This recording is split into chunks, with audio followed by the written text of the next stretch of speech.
悟空さんはなぜこれ以上の強さを求めるのですか？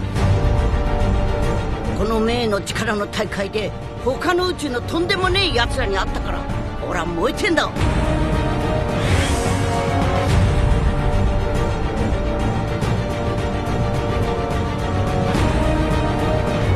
あいつか。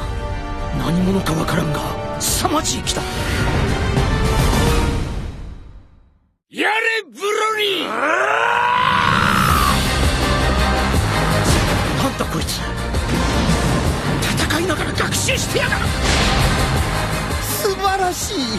なんという戦闘力。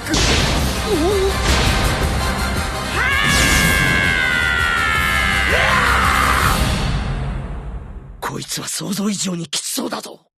ああ、ワクワクすんな。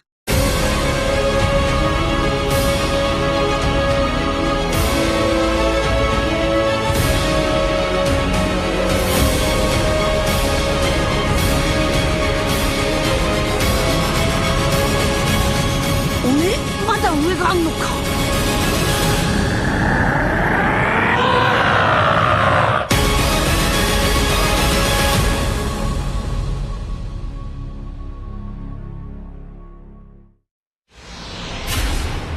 ゴッドチェンジストラップもらえるぞ。